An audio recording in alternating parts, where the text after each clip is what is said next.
Olá! Ora, cá estou eu mais uma vez para vos falar sobre a vida e a obra de um autor galardoado com o Prémio Nobel de Literatura. O meu nome é Sebastião Barata e hoje vou falar-vos de Salvatore Quasimodo, que foi um poeta e tradutor italiano, nascido em 1901 em Módica, na Sicília, e falecido em 1968 em Nápoles, que foi galardoado com o Prémio Nobel de Literatura de 1959. Salvatore Giuseppe Virgilio Francesca Quasimodo nasceu a 20 de agosto de 1901 em Módica, na província de Ragusa, na Sicília, onde o seu pai, Gaetano Quasimodo, era chefe de estação. Alguns dias depois do nascimento, o avô paterno de Salvatore, Vicenzo, partiu para Rucalumera, o local de origem da família, e levou consigo o bebé com sua mãe.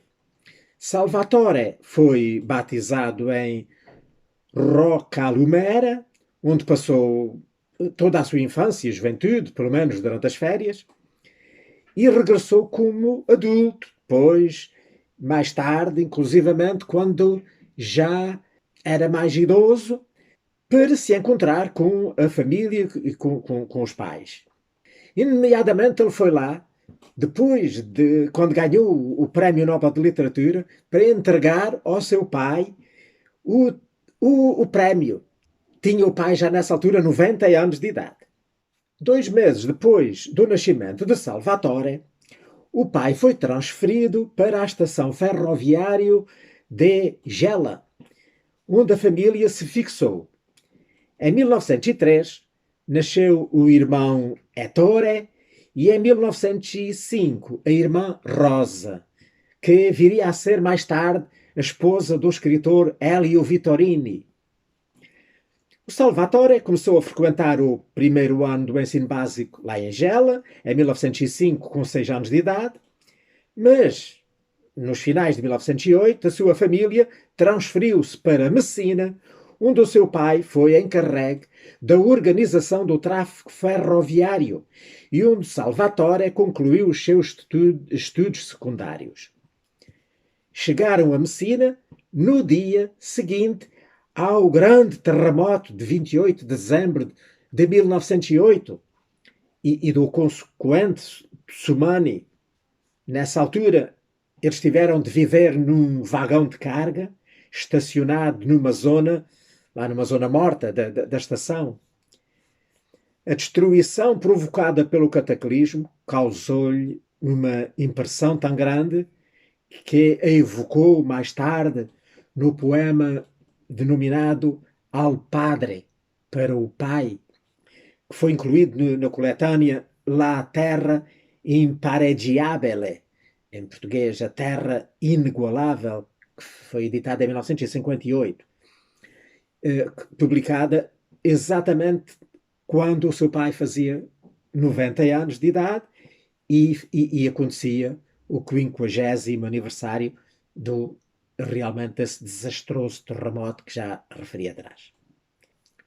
Ora, em 1916, matriculou-se no Instituto Técnico Matemático-Físico de Palermo, mas no ano seguinte, em 1917, mudou-se para Messina e continuou os seus estudos no Instituto A.M. Jassi, onde se formou em 1919.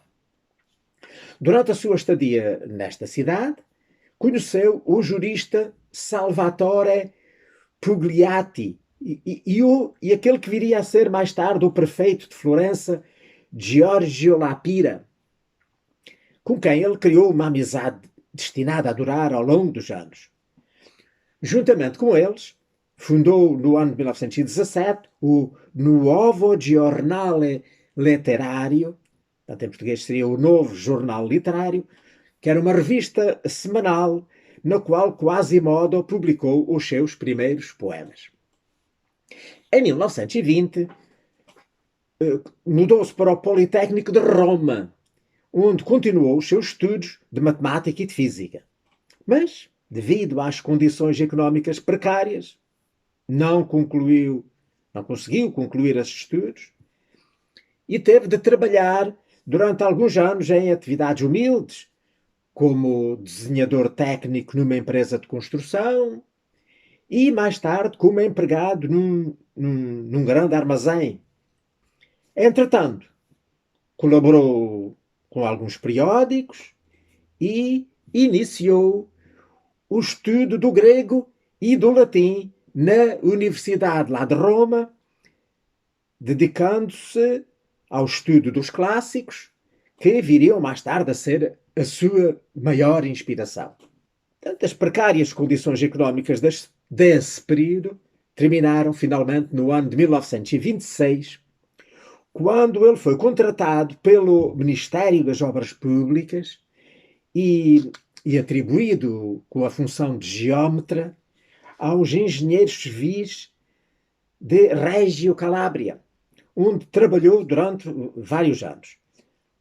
Aí tornou-se amigo dos irmãos Enzo Misefari e Bruno Misefari, o primeiro comunista e o segundo anarquista, ambos expoentes do movimento antifascista de Reggio Calabria. Nesse mesmo ano de 1926, ele casou-se com Bice Donetti, que era 8 anos mais velha do que ele, com quem ele já tinha vivido, e a quem dedicou um poema depois, mais tarde, quando ela morreu no ano de 1946.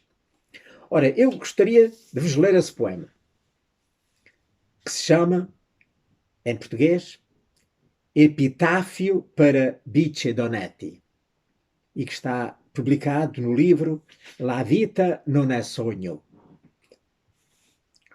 Com os olhos postos na chuva e nos elfos da noite, ei-la, no talhão 15 de Musocco, a mulher emiliana a quem amei um dia no tempo triste da juventude. Foi sorteada há pouco pela morte, enquanto olhava quieta o vento do outono agitar os ramos dos plátanos e as folhas da sua cinzenta casa de subúrbio. Tem o rosto ainda vivo de surpresa, como deve ter tido na infância, deslumbrado pelo comedor de fogo no alto da carroça. Ó tu que passas atraído por outros mortos, em frente da campa 1160, para um minuto, para homenagear aquela que nunca chorou por este homem, que aqui fica, odiado com os seus versos, como tantos, operário de sonhos. Foi este, portanto, o seu epitáfio à sua mulher amada. Ora, o pai de Quasimodo reformou-se em 1927 e, após uma curta estadia em Florença, junto da filha, que ali morava, retirou-se para a sua casa lá na Rocca Lumera, onde ele viveu, juntamente com 2 irmãs solteiras, até ao fim da vida. 2 anos depois, em 1929, também o Quasimodo foi lá a Florença visitar a irmã, que como eu já disse, ela era casada com o escritor Elio Vittorini, e então o cunhado apresentou aos círculos literários locais, permitindo-lhe conhecer Eugenio Montale, Arturo Loria, Gianna Manzini e Alessandro Bonsanti, este que na altura dirigia a revista Solaria. E foi desde que se estabeleceu em Reggio Calabria que Quasimodo retomou a sua atividade poética e então no ano de 1930 lançou o primeiro livro de poesia, que se chamou Acque e Terre, que em português seria Água e Terra, que foi editado lá na editora da Solaria. Em 1931 foi transferido para os engenheiros civis de Impéria, onde ele conheceu Amélia Spezialetti, que era uma mulher casada, com quem ele teve um caso, e do caso esse de que resultou o nascimento da sua filha Orietta Quasimodo, que nasceu no ano de 1935. Algum tempo depois, foi transferido para os engenheiros civis de Génova, cidade onde ele conheceu Camilo Sbarbaro e as personalidades proeminentes que gravitavam à volta da revista Circoli, com a qual o poeta iniciou uma colaboração frutuosa e de que resultou a publicação, no ano de 1932, lá nas edições da revista da Circoli, do seu segundo livro de poemas, o Oboé Submerso, que em português seria o Oboé Submerso, onde a sua adesão ao hermético começou realmente a ser delineada com uma maior clareza. De facto, ele, durante a década de 1930, o Quasimodo foi mesmo um líder da escola de poesia hermética. Tanto o Aqua e Terra como o Oboé Submerso são as suas obras mais características do hermeticismo. Livros onde a infância na Sicília e as figuras de entes queridos, distantes, são recordadas, assim como o desconforto daqueles que se sentem desenrealizados na civilização corrupta lá do norte siciliano, pós-industrial, como ele próprio, que ali passou de facto uma grande parte da sua juventude. Depois, em março de 1933, o Quasimodo começou a trabalhar como funcionário no gabinete dos engenheiros civis de Cagliari. E no final do ano seguinte, de 1934, ele conseguiu a transferência para Milão. E quando chegou a Milão, encontrou então um rico ambiente cultural, onde estabeleceu relações de amizade com diversos pintores e escritores. Em 1938, então ele deixou os engenheiros civis para se dedicar inteiramente à literatura.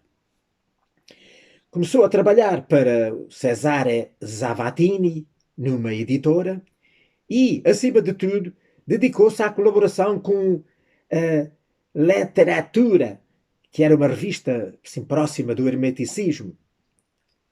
Mas, nesse ano de 1938, ele publicou lá numa editora lá de Milão um conjunto de poemas intitulado Nuove Poesie, Novos Poemas, onde ele começava já a revelar tanta influência estilística clássica, tanto dos clássicos, como o seu gosto e sensibilidade pelos modernos. Foi também editor da revista Tempo e no ano seguinte, em 1939, ele tornou-se proprietário do semanário Omnibus. Mas realmente esta mudança deu-se efetivamente quando, nesse ano de 1939, ele começou a traduzir os poetas gregos. Após o aparecimento da coletânea de traduções suas, chamada Lirici Greci, portanto em português seria Líricas Gregas, que saiu em 1940, tornou-se óbvio que a sua linha poética já não estava orientada para o grupo dos herméticos. Assim, nos anos 40, o Salvatore Quasimodo repartiu-se entre a produção própria de poesia e a tradução de outros poetas, desde os clássicos do grego e do latim, como Sófocles, Ovídio, Virgílio, Eurípides, a modernos como o William Shakespeare, o Molière, o Pablo Neruda ou o Edward E. Cummings. Depois, durante a Segunda Guerra Mundial, que tinha começado, ele foi um antifascista ativo e esteve preso, embora durante pouco tempo. A sua linha poética mudou, sentiu-se mais ligado às necessidades do povo e exprimiu isso mesmo nos seus poemas. Para ele, o papel do poeta na sociedade é necessariamente ativo, deve comprometer-se e usar os seus talentos nas lutas do seu tempo. Em 1941, o Salvatore Quasimodo foi nomeado professor de literatura italiana no Conservatório de Música Giuseppe Verdi, em Milão, cargo que ocupou até ao final de 1968, quando se aposentou. Portanto, fixou definitivamente residência em Milão e ali residiu até ao fim da vida. Em 1942, ele assinou o contrato com a conhecida editora milanesa Arnoldo Mondatore Editore, que se tornou o seu editor de sempre.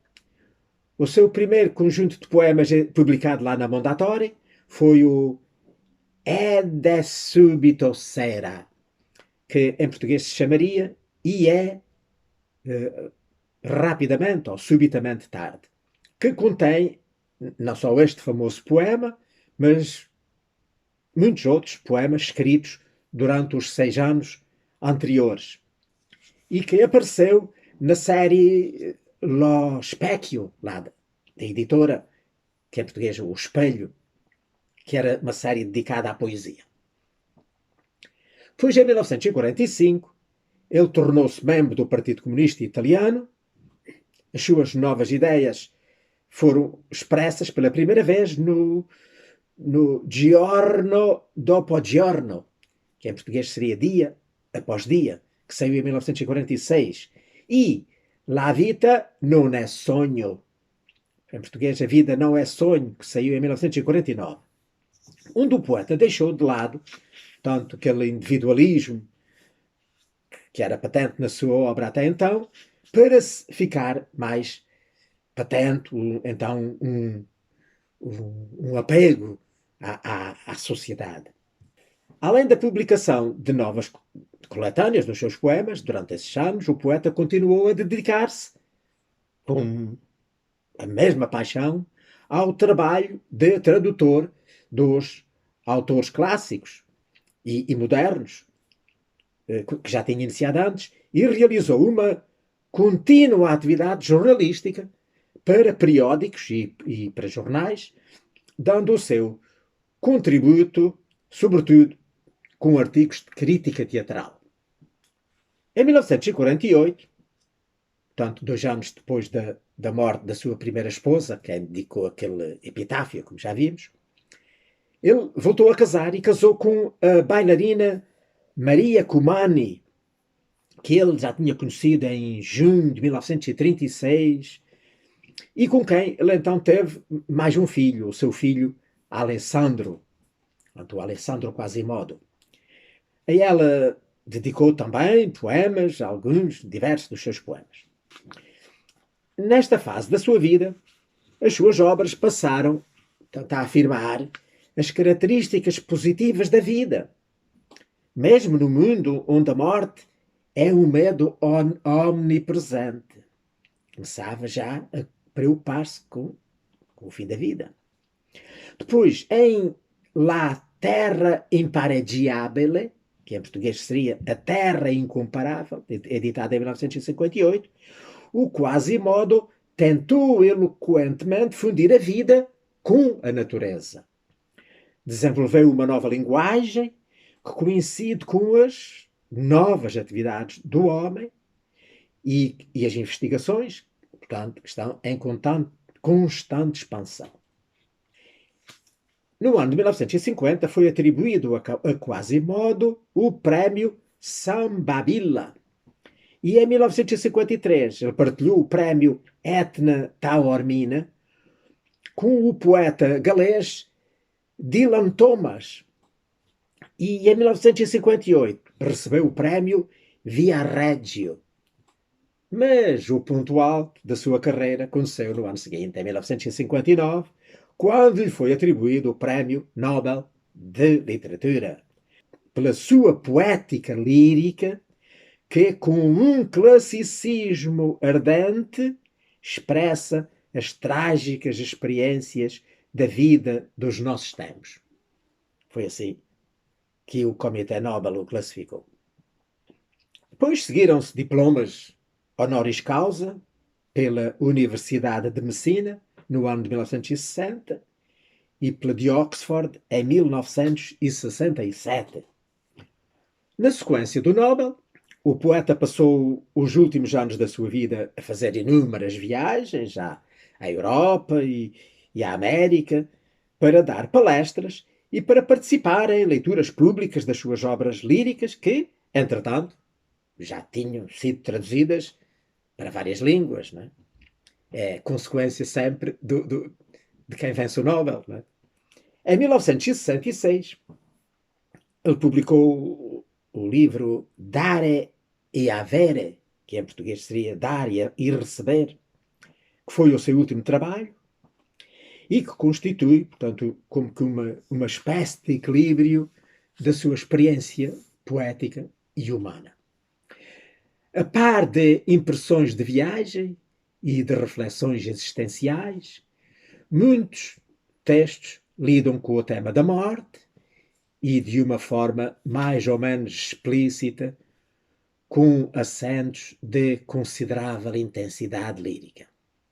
Quasimodo teve um ataque cardíaco durante uma visita à União Soviética, portanto, lá para de promoção das suas obras, mas foi no dia 14 de junho de 1968, enquanto ele estava em Amalfi, onde ia presidir um prémio de poesia, que sofreu um derrame fatal, de que resultou a sua morte, algumas horas depois. O coração do poeta parou de bater no carro que o transportava para o hospital de Nápoles. O seu corpo foi então transportado para Milão, para a cidade onde ele viveu os últimos anos da sua vida, e foi sepultado no mausoléu do cemitério monumental, local que já albergava os restos mortais de Alessandro Manzoni. O seu espólio está mantido no Centro de Estudos sobre a Tradição Manuscrita dos Autores Modernos e Contemporâneos da Universidade de Pavia. Portanto, o Salvatore Quasimodo é considerado hoje um dos mais importantes poetas italianos do século XX. Ora bem, eu penso que ainda vou ter tempo de ler mais alguns poemas dele que eu recolhi na net, porque infelizmente não tenho nenhum livro dele para apresentar, porque, ao que julgo, não há qualquer livro dele editado em Portugal. Há 2 ou 3 editados no Brasil, é a única coisa que existirá eventualmente editada em Portugal. É em português. Mas em Portugal, julgo que não há nada. Eu iria então agora recitar um poema chamado Sode ancora il mare, que em português Ouve-se ainda o mar, que está no livro Giorno dopo Giorno.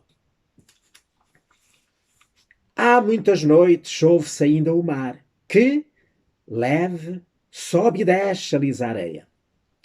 Eco de uma voz na mente aprisionada que do tempo remonta. E mesmo este lamento assíduo de gaivotas, dos pássaros das torres, talvez, que abril impele para as campinas.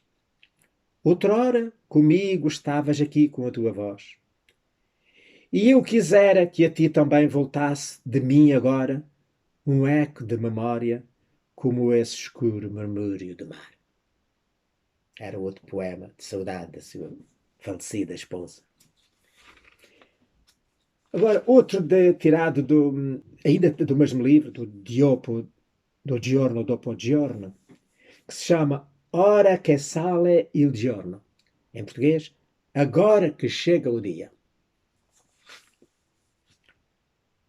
Acabou a noite e a lua lentamente se dissolve no céu azul, se instala nos canais. Setembro está tão vivo nesta terra de planície.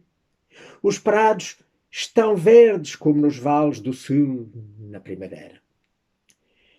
Deixei os meus companheiros, escondi o meu coração dentro das velhas paredes para ficar sozinho a recordar-me de ti. Como estás mais longe do que a lua, agora que chega o dia, e nas pedras bate o casco dos cavalos. Continua a saudade. Ora, então, agora, da sua parte mais hermética, que do oboé submerso, exatamente aquele poema que dá o nome ao livro. Tanto que em português, o oboé submerso. Ávida de dor, adia tua dádiva, nesta minha hora de suspirado abandono. Um gélido oboé soletra alegria de folhas perenes, não minhas, e esquece. Anoitece dentro de mim. A água se põe nas minhas mãos de relva. Perpassam asas no esbatido céu, fugazes. O coração transmigra e sou um campo árido e os dias uma ruína. Portanto, haverá aqui esta poesia aqui mais hermética, mais introvertida. Agora, outro ainda do tal livro do Giorno dopo Giorno, Alle fronde dei salici, que em português, dos ramos dos salgueiros. E como podíamos nós cantar com o pé estrangeiro sobre o peito, entre os mortos deixados pelas praças, na relva dura de gelo, ao gemido de ovelha das crianças, ao uivo negro da mãe que caminhava para o filho crucificado no poste do telégrafo. Dos ramos dos salgueiros, como esvotos, até às nossas liras penduradas oscilavam de leve ao triste vento. Então, e para terminar, vou ler daquele livro Nuove Poesie, que foi o último que ele publicou antes da guerra, antes da Segunda Guerra Mundial. É o poema Già la pioggia è con noi. Em português, já está conosco a chuva. Já está conosco a chuva. Sacode o ar silencioso. As andorinhas riscam as águas paradas junto às lagoas lombardas. Voam como gaivotas sobre pequenos peixes. O feno cheira para lá do espaço das hortas. Mais um ano está queimando, sem um lamento, sem um grito, levantado para ganhar um dia de improviso.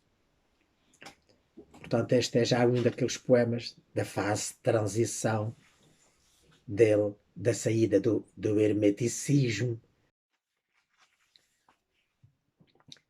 Pronto, e por hoje é tudo. Por aqui me fico. Espero que tenham gostado de mais este vídeo. E, se Deus quiser e tiver vida e saúde, para a semana cá estarei de novo, com um novo vídeo sobre um outro autor galardoado com o Prémio Nobel de Literatura. Ora, passem muito bem!